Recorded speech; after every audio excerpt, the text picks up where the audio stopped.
వారి వెనకట ఊరు బర్ల కాసి అయిలయ్య ఓసడు గుర్తుపడి ఓయ్ ఓయ్ అనుకుంటే బర్లా చంపుతుండదా బర్లా చంపుతుండే ఆ బర్ల ఐలయ్యకు భార్య ఉందిరా మల్లమ్మ మొగలి మీద అతి ప్రేమ రోజు సజ్జంబల దూప కోసుకొని దూపకెత్తుకొని మాడికాయ తొక్క వేడుకొని రోజు బర్ల కడుకోతుండే దాని దూరి బుద్ధి పాడగాను ఈ ఐలయ్య గంత మంచిగా ఊళ్ళో రావణతో కొద్దిగా కానీ సడగాల్సింది పోంగ పోలవారు ఏదో పోసమ్మ కూడా ఉంది సావి పోసవ తల్లి ఊళ్ళే రావణ సంగతి నా సంగతి చూడకుండా మా ఇలాయ 2 గంటలు పోతే బాగుండు అని రోజు మొక్కుతుంది.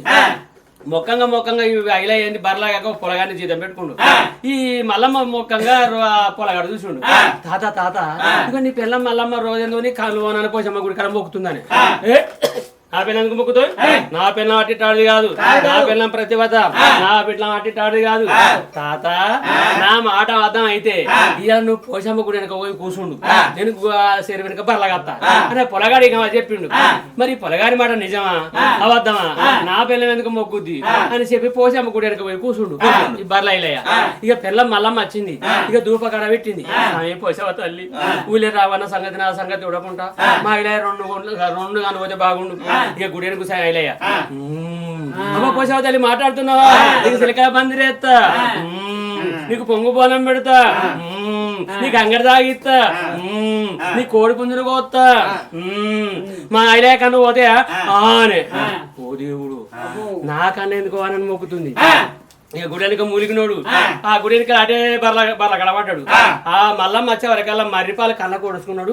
మీదికెళ్ళి బలిపాత్ర పెట్టుకొని మళ్ళీ నా కళ్ళవేనే మళ్ళీ బర్రాయి కొట్టి నా కళ్ళవేనే మళ్ళీ అటు ఇటు బర్ర ఉనుకుతుండు. అక్కడికి వెళ్ళి మల్లమ్మ చూసి నావ పోషవ తల్లి సత్యం ఉంది, మా అయిలే కన్ను మొత్తం నేనే.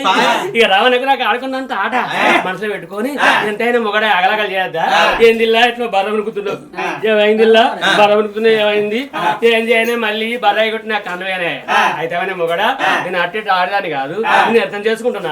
ఇక నువ్వే కట్టం చేస్తావా, నువ్వే బర్ర కాస్తావా, ఇంటికి వస్తుందా అని ఇంటికి తీసుకొచ్చి ఒక గజ్జల గుర్తు చేతికి ఇచ్చింది. ఇక గుడిసి మొగలకు కావాలి కూడా అన్నది. ఇక మొగని గుడిసి మొగలకు కావాలి పెట్టి ఇక మా రావణకు జల్ది చేసుకుంటా కానీ గుడ్ల విని కొన్ని అట్ట పెట్టింది. కుయిక్కుమని కూడా వచ్చింది, ఉడుకు నెలలకు వచ్చింది. కోని కోసి బిర్యానీ అండింది. ఇంటికి కూడా రావణ ఇంటికేంది. రావణ మా ఇలా కళ్ళలో మొత్తం మేనై మన సంగతి చూడడు. ఎప్పుడు వచ్చినా నువ్వు ఈతకాల తాటకాలు తీసుకొస్తావు, ఈతకాల తాటకాలు ఏమనద్దు, బుల్బుల్ తీసలు పుచ్చిపాలు పట్టుకోవాలి విసుగు బ్రాండి వాడు ఫుల్ పాటు పట్టుకుని ఇంట్లో వచ్చిండు. ఇక రావన్న మల్లమ్మ ఒక్కొక్క పెగ్ వేసుకుంటే ఒక్కొక్క సప్ప నవ్వుతురు. ఈయన కళ్ళే పోపాయ బలిపాత్ర తీసి ఇట్లా చూసిండు. దీని తల్లి ఉండవయ్యా ఇంట్లో మొగని ఇంట్లో ఉండంగా గానికి ఏమైనా బుల్బుల్ తీసలాట పుచ్చిపావులాట. ఈ కోపం పడేక పటపట పన్ను కొరికి ఇంటికి కూడా ఆలదే దొంగ బర్రె ఆడే బర్రె కాసే దొంగతనం నేర్పిండు. ఆ బర్రె తలుగు తప్పదీసిండు. మరి బర్రె దెంపకపోతుంది అంతా బర్రెంబడు ఓ దయ్యనెంబడే ఉంటదా. మళ్ళీ బర్రె దెంపకపోతుందే సపడైతుందే నాకేమో కళ్ళ కనబడతలేపాయే సపడైతుందే. రావణ నువ్వు తిని కూడా తాకుంటుండు.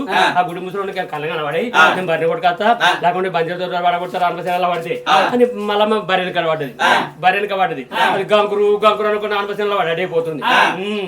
ఇక మళ్ళా మురిక బర్రె కడే ఉంటుంది. ఇది రావణ ఏంది ఇక కళ్ళు ఫుల్ అయి ఇంకా పెద్దరిక బిల్లు తాగుతుండు, సిగరెట్లు తాగుతుండు పెద్దరిక బిల్లు. ఈ మళ్ళీ బర్రెకి పోయినాక ఇంట్లో నాకు ఎరపడపాయ అయిలయ్య బలిపత్ర తీసిండు ఇట్లా తీసిండు లోపలికేయండు. ఎవర్రా మంచం మీద పడాలి ఏందిరా అయిలుగా ఎరపడలేరని రావన్న ఏ రావన్నవరా నీ ఆట కాబట్టి ఏం రోజారా గుర్తుపట్టు ఒక్కటే గుర్తుకు రావన్న గుయ్యి, ఇంకో గుద్దుగుద్దుండు, 2 గుద్దులకు రావన్న గుయ్యి. రావణ జీవనం పోయింది. ఇక మల్లమ్మ బర్రెని కూడా కసి కట్టేసింది. ఇది ఎప్పుడో గుడిసె మూల కావాలన్నాడు, మళ్ళీ ఎప్పుడోలే చంపిండు కావాలన్నాడు. ఇక బర్రెని కూడా కసి కట్టేసి ఇక రావణ దగ్గరికి ఏంది. రావణకు దగ్గర పనులు ఎత్తున్నాయి. నవ్వినట్టు చచ్చిపోయాడు. రావణ అయ్యో నవ్వుతుండే నేను నవ్వునాటంగాను, అయ్యో కట్ట చేస్తావు కదా అది గిట్ట నువ్వేసింది. దిప్పు కూడా మనసు కింద పడ్డది. ఓ దేవుడు తెల్లరాక వేసేపో ఇక్కడనే ఉంటే ఆయన గుడి ముసుడు దిక్కు లేకుండా అవుతాడు అని మెల్లంగా మొగం దగ్గరికి ఏంది.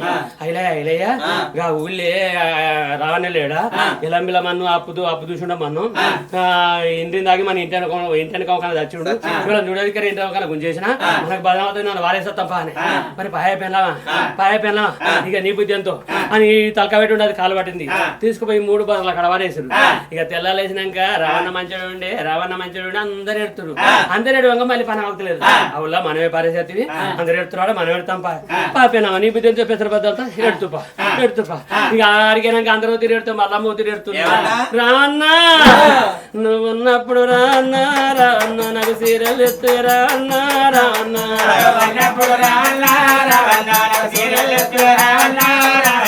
సీర తినగలేదు రాన్నా సింగు ఎలవలేదు రాన్నా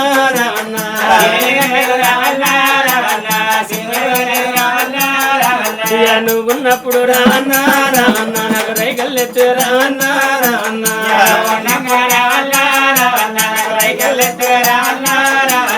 రేఖ తిరగలేదు రాన్నా రంగు ఎలవలేదు రాన్నా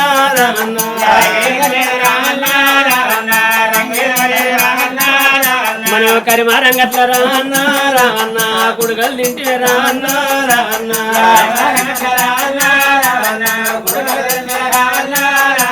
అన్న తోటాకిసల రాన్నా మన నాటకాలు రాన్నా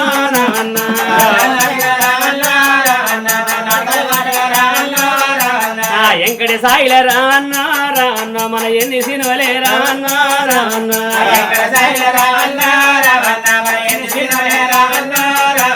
నీ మళ్ళీ ఉన్నది పని తలుచుకుంటూ ఎడుతూ ఉంటే ఈ ఐలే కోపం వస్తుంది నా మళ్ళీ వంగ ఎందుకు ఎడవద్దు మళ్ళీ నువ్వు ఏడేడకు ఇన్నావు మల్లమ్మ ఏడేడ కలిసినవే మల్లమ్మ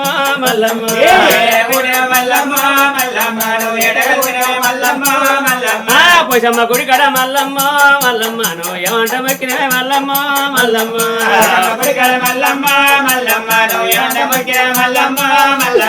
గుడెనక ఉందనే మల్లమ్మ నేను అంట ములిగిన మల్లమ్మ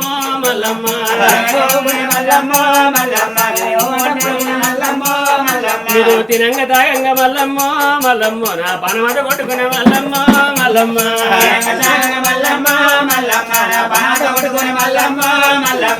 ఎక్కడే గలేక మల్లమ్మ బరి నిడిసిందే మల్లమ్మ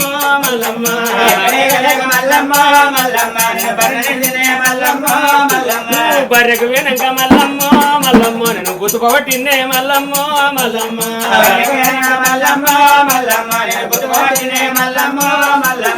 ఒకటే గుద్దుకు మల్లమ్మ వాడు గుయ్యి అన్నడే మల్లమ్మ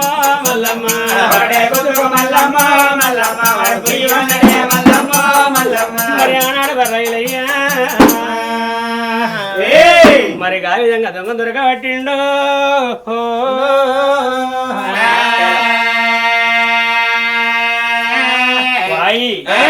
ఈ శాస్త్రానికి ఒక బ్రాహ్మణయ్యకు పైపాటి జ్వరం పుట్టింది అప్పుడు కరీంనగర్ లో బూరెడ్డి దవాఖాన ఒకటే ఉండి మొగలో దవాఖాన కరీంనగర్ బూరెడ్డి దవాఖానకేండు ఆ డాక్టర్ తెలిసినోడే చదువుకున్నోడే అని తెలిసినోడే చూసిండు అయ్యా బ్రాహ్మణయ్య మా దవాఖానలో బాత్రూమ్ కూడా సరిగ్గా లేదు నీ పరీక్ష చేయనంటే జర మీ ఇంటికి పోయి తానే చేసి ఓ డబ్బల మూత్రం పట్టకరా నీ మూత్ర పరీక్ష చేస్తా అన్నాడు ఇంటికి వచ్చిండు ఆ పిల్ల బ్రాహ్మణమ్మ మరి ఏమంది డాక్టర్ అంటే మూత్ర పరీక్ష చేయండి రోగం చెప్పరాదు అన్నాడు అని ఆ మూత్రం చేసి దిగులో పెట్టిండు లోపల తానం చేసుకుంటా ఉన్నాడు ఆ బ్రాహ్మణయ్యకు నూకిసలే దాసిలక్ష్మి వచ్చింది దానికి అప్పుడు 3 నెలల గర్భవతి అటు నూకుంటా మూత్రం కింద బొరబడ్డది ఉదయుడు దవాఖాన కోసం అని బ్రాహ్మణయ్య మూత్రం పోసిండ పెట్టిండు ఏదని తిడతాడు ఎందుకు వచ్చిన బాధ అది ఎప్పుడైనా మూత్రం చేసింది అది ఇట్లా పెట్టింది దాని పని అది పోయింది ఇక స్నానం చేసిండు ఆ మూత్రం నాది అనుకుని ఆ మూత్రం పట్టుకుని చక్కగా దవాఖానకి వచ్చిండు అయ్యా డాక్టర్ సాబ్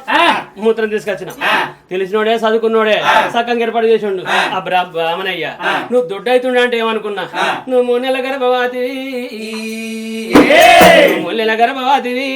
బ్రాహ్మణయ్యో 3 నెలల గర్భవతి బ్రాహ్మణులకు ముందే పిరికి ఎనుగుల బలబలాంటి కోసిన పరపర అంటది ఆయనకు అనుమానమే కడపలో మెసులుతుంది కొడుకు అయ్యా నా కొడుకా బిడ్డ ఇంకా ఇప్పుడు 3 నెలలే ఇంకా 6 నెలలు మొయ్యాలి ఇంకా మందులు రాసిస్తా నెలలకు మందులు వాడు అదే ఆ మందులు రాసిచ్చుండు మందులు వాడుకుని ఇంటికి వచ్చిండు పిల్లమా నాకు నా గర్భవతి అట 3 నెలల గర్భవతి అట ఆయన ఆ పిల్ల ఎడ్డి బ్రాహ్మణమ్మ అయితే వానేమో కూడా ఏదో దేవుడి మీద కన్నేసిండు ఏదో దేవుని మీద కన్నేసిండు నా కాకుండా నీకయింది దేవుని మీద కన్నేసిండు అది నెలలకు మనకి సుఖంగా మేపేది మేపుతుంది అంగురుడు అరటి పండు రకరకాల మేపుతుంది మేపిన కొద్ది తోటి అవుతుండు 1 నెల 2 నెలలు 3 నెలలు 15 నెలలు అయింది అయ్యా మొగడా నువ్వు గుర్రంతలకు దాటినవు గుర్రంతలు దాటితే 20 నెలల రాడా ఇలా ఆగు దాటుతారా ఇలా ఆగు దాటితేనే నువ్వు అవుతావు అని తంపి కొని పట్టుకొని ఇక ఆగు దాటితేనే మొగ నెంబడి పెట్టుకున్నది అయ్యా ఎగపోసుకుంటే పిల్ల వెంబడి పోతుండు గప్పుడు దాసిలాసి 6 నెలల కొడుకుని ఎత్తుకుని వచ్చింది ఏం దవేట బయలు వెళ్తుండ్రు ఏం చేయనే మీరు రాజుకి పొట్ట అయింది ఇక అయితే లేడు ఇలా ఆగు దాటితే తోలకపోతున్నా ఏందవా రాజుకి పొట్ట అయితే అవన్నీ మర్చిపోయినావా రాజుకు ఒకసారి ఏదో పై పడి చీర ముడితే దవాఖానలోకి పోతే మూత్రం పోసి ఇట్లా పెట్టిండు నా కొడుకు నాకు అప్పుడు నా కడుపులో 3 నెలలు అది పొరవాడు అనుకుని తీరుతాడు మనం చెప్పి నేను మూత్రం దిగుట్లో పెట్టినా అది నా మూత్ర సంగతి చెప్పి ఉండాలి రాజుకు పొట్ట అయితే అని ఈ దాసిలాచం అనేది అనగానే బ్రాహ్మణ్యకు పుస్తకం దిగిపోయింది అవి అనుమానం